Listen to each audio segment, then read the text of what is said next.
اعوذ باللہ من الشیطان الرجیم بسم اللہ الرحمن الرحیم۔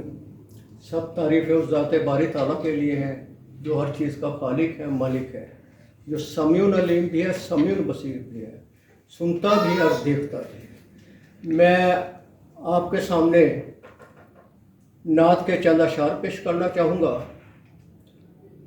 عرفان رشید میرا نام ہے، M A political science, M A history, M A Urdu ہوں، ایم فل ہوں، اور یونیورسٹی آف سرگودا عرصہ رہا ہوں، پھر یونیورسٹی آف لاہور چلا گیا، پنجاب دیگر یونیورسٹیز میں، کالجز میں پاکستان اسٹڈیز اردو وغیرہ پڑھاتا رہا ہوں۔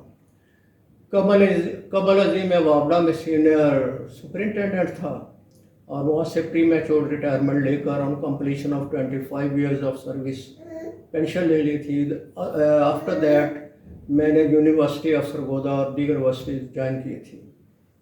کئی کتابوں کا بھی مصنف ہوں جن میں تبلیغ اسلام، سیرت النبی، انٹرنیشنل پالیٹکس، سیاست عالم دیگر شامل ہیں۔ میرا نعتیہ مجموعہ دیکھوں گا میں گلزار نظر شہر مدینہ اور کلیات عرفان رشید کے حوالے سے میرا کلام جلد مارکیٹ میں آ رہا ہے، جس کی جو کمپوز ہو چکا ہے اور فائنل مراحل میں ہے۔ نعت کے چند اشعار پیش خدمت ہیں۔ دیکھوں گا میں گلزار نظر شہر مدینہ، دیکھوں گا میں گلزار نظر شہر مدینہ، تسکین دل و جان جگر شہر مدینہ، تسکین دل و جان جگر شہر مدینہ۔ اس شہر میں ہے سرور عالم کی سکونت، پیارا ہے محبت کا نگر شہر مدینہ۔ اڑ کر میں پہنچ جاؤں مدینے کی فضا میں، اللہ جو دے دے مجھے پر شہر مدینہ۔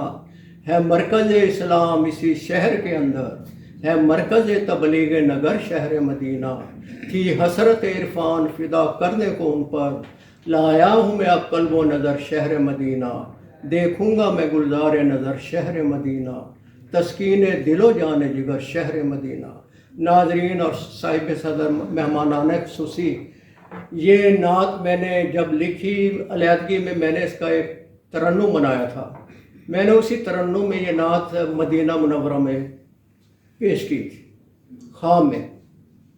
تو یہ سمجھ لیں کہ اللہ تعالیٰ کے حضور دربار میں حضور کے وسیلہ سے قبولیت کا شرف حاصل ہوا ہے۔ میں اس لائق تو نہیں تھا، لیکن اس سے مجھے بہت حوصلہ افزائی ہوئی، تو میرے ذہن میں ایک اور کانفیڈنس ارائز ہوا کہ ہم جو اچھا کام کرتے ہیں، اچھی بات کرتے ہیں، لکھتے ہیں یا ذہن میں لاتے ہیں، وہ اللہ تعالیٰ کو تو معلوم ہو ہی جاتی ہے، اور حضور ختم رسول خاتم النبیین حضرت محمد مصطفیٰ صلی اللہ علیہ وسلم کو بھی اس کے بارے میں بتا دیا جاتا ہے۔ ہمارے سامنے مولانا عبد الرحمن جامی رحمۃ اللہ علیہ کا واقعہ ہے کہ انہوں نے ابھی نعت ایک لکھی تھی اور ارادہ ہی کیا تھا کہ میں نے روضہ رسول پہ وہ پڑھنی ہے۔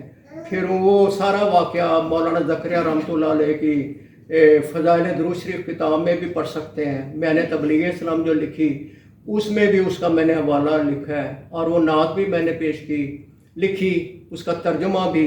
مولانا زکریا رحمۃ اللہ علیہ کو بھی یہ خواب میں حضور کی زیارت ہوئی کہ آپ وہ نعت بھی لکھیں جو مولانا جامی نے میرے روزے پہ پڑھی، اور وہ سارا واقعہ بھی لکھیں۔ مولانا اشرف علی تھانوی نے اس کا ترجمہ کیا تھا، اور کئی بریلوی مکتبہ فکر کے دیوبندی دیگر تمام نے اس واقعے کو مستند مانا ہے، اور یہ تاریخ میں رقم ہے۔